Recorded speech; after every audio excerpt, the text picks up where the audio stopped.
అంటే ఆయన ఏమంటున్నారంటే తెలంగాణలో ముఖ్యమంత్రి రేవంత్ రెడ్డిని లైట్ తీసుకుంటున్నారు, పేర్లు కూడా మర్చిపోతున్నారు అని చెప్పేసి కేటీఆర్ నిన్న వ్యాఖ్యలు. నిజంగా మీరు గుర్తిస్తున్నారా రేవంత్ రెడ్డి అని చెప్పి ముఖ్యమంత్రిగా? నేనేమంటున్నామంటే ఆయన వాడెవడో వాడెవడో మంచోడో చెడ్డోడో ఇష్టం ఉన్నోడో ఇష్టం లేనోడో వాడు పేరు మర్చిపోవచ్చు, ఇంకోటి కావచ్చు.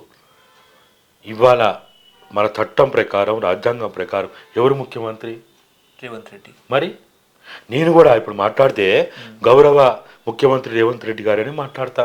మామూలు విషయాలు మాట్లాడినప్పుడు రేవంత్ అంట, లేకపోతే ఇట్లంట అట్లంట ఏదనంట. ఒక ముఖ్యమంత్రి అని సంబోధిస్తున్నప్పుడు మనం ఏమని మాట్లాడతాం? గౌరవ ముఖ్యమంత్రి రేవంత్ రెడ్డి గారని మాట్లాడతాం. ఆ గౌరవం ఇస్తామా లేదా? రాజకీయాలు వేరు. ఓకే. ఆయన పిచ్చి పనులు చేయొచ్చు. ఇప్పుడు ఈ కూల్చడానికి ప్రయత్నం చేస్తాడు. పనికి మళ్ళీ ఆ తెలంగాణ తల్లి అని లొల్లి పెట్టిండు, ఏదో ఇది అన్నాడు అది అన్నాడు, టీఎస్ ఉంది టీజీ పెట్టి ఇవన్నీ మాట్లాడతాం. కానీ ఆయన తెలంగాణ తల్లి విగ్రహం పెట్టడానికి అర్హత లేదని కూడా నేను చెప్పిన, మీకు కూడా చెప్పిన. ఎందుకు? అది వేరు. కానీ ముఖ్యమంత్రి పేరు ఎవడో మర్చిపోతే అయింది. వాడేమన్నా అది రాజ్యాంగమా? వాడెవడో ఫాల్తు న్యాయాలు వాడు మర్చిపోతే వాడెవడు కొనికిస్కాగాడు? అంటే సెలబ్రిటీలు మర్చిపోతున్నారు. వాడెవడా సెలబ్రిటీ? ఎవడు సెలబ్రిటీ? ఎవరికి సెలబ్రిటీ? వాడు ఎవరికి సెలబ్రిటీ? ఎవరికి వివిఐపి? ఎవరికి విఐపి? ఎవరు? అంటే ప్రజలు కూడా లైట్ తీసుకుంటున్నారు రేవంత్ రెడ్డిని అని చెప్పేసి అని చెప్తున్నారు. ఏది ఏమైనా ప్రజలు ఒక తీర్పు ఇచ్చారు, వాళ్ళకు ఒక అవకాశం, కాంగ్రెస్ పార్టీకి ఒక అవకాశం ఇచ్చారు. కాంగ్రెస్ పార్టీ లెజిస్లేటివ్ పార్టీ ఆయనని ముఖ్యమంత్రిగా ఎన్నుకున్నారు కాబట్టి ఆయనే ముఖ్యమంత్రి. మనకి ఇష్టం ఉన్నా ఇష్టం లేకున్నా ఏదైనా కానీ అది వేరే విషయం.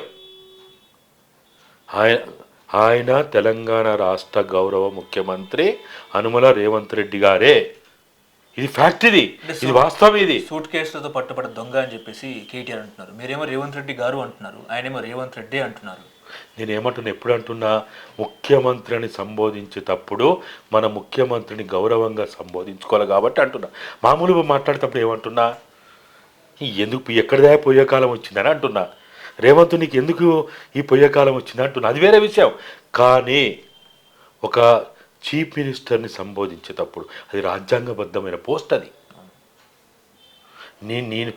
నేను పెట్టిన పోస్ట్ కాదు, అది నువ్వు నేను నామకరణం చేసిన పోస్ట్ కాదు, అది ఒక రాజ్యాంగం నిర్దేశించినటువంటి పదం. అది ఆ పదాన్ని ఉచ్చరించేటప్పుడు ఎంత గొప్పగా మాట్లాడాలి మనం. అట్లా మనం ఏ విషయానికి ఆ విషయం ఉండాలి. కానీ రొడ్డ కొట్టుడు కొడితే నడవదు. రొడ్డ కొట్టుడు కొడితే తెలుసు కదా, బుడ్డ దిగుతుంది, నడవదు. ఇక్కడ ఈయనకి ఏం తెలుసు? పిల్లోడు, చిన్న పిల్లోడు రాము, ఆయనకి ఏం తెలుసు? తెలంగాణ గురించి ఏం తెలుసు? కాబట్టి రాము ఇంకా ఎన్ని కేసులు వచ్చినా, రామే కాదు ఆ పార్టీలో ఉన్న వాళ్ళ మీద ఎన్ని కేసులు వచ్చినా మీరు విచారణకు సిద్ధంగా ఉండండి, విచారణ ఎదుర్కోండి, వాస్తవాలు తెలియజేయండి. బయటకు వచ్చి మీరు ఏం వాస్తవాలు చెప్పారు అది ప్రజలకు చెప్పండి, ప్రజలు డిసైడ్ చేస్తారు. మీరు అంటారు కదా ప్రజలు దేవుళ్ళు, ఓట్ల కోసం పోయినప్పుడు ప్రజల కాలు మొక్కుతారు, ఆలింగనాలు చేసుకుంటారు, ముద్దు పెడతారు, వీళ్ళే దేవుడు అంటారు, ఎన్నో అంటారు కదా. ప్రజలు దేవుళ్ళు అన్నప్పుడు మేము ఇంకా అవకాశం ఉంది కదా. ఇప్పుడు ఇంతటితో పోయిందా? రేవంత్ రెడ్డి మొదటి ముఖ్యమంత్రి, చివరి ముఖ్యమంత్రి తెలంగాణకి?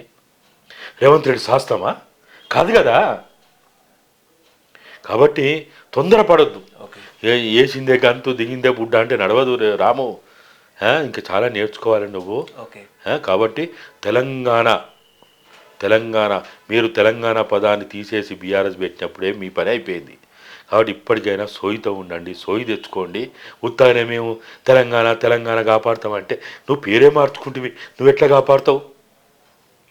నువ్వు పేరే మార్చుకుంటువి. కాబట్టి ఇప్పటికైనా ఇటువంటి ఎన్ని వచ్చినా, ఎంతమంది మీద వచ్చినా మీరు విచారణ ఎదుర్కోమనే నేను. ఆయన మా చేతుల్లో పెరిగినోడు. మేము చాలా మేము ఎన్నో ఆయనతోటి ఆయనకి చెప్పిన వాళ్ళం. ఇప్పటికైనా రాముకు చెప్పేది ఏంటంటే నువ్వు ఇటువంటి వాగుడు బంద్ చేయి.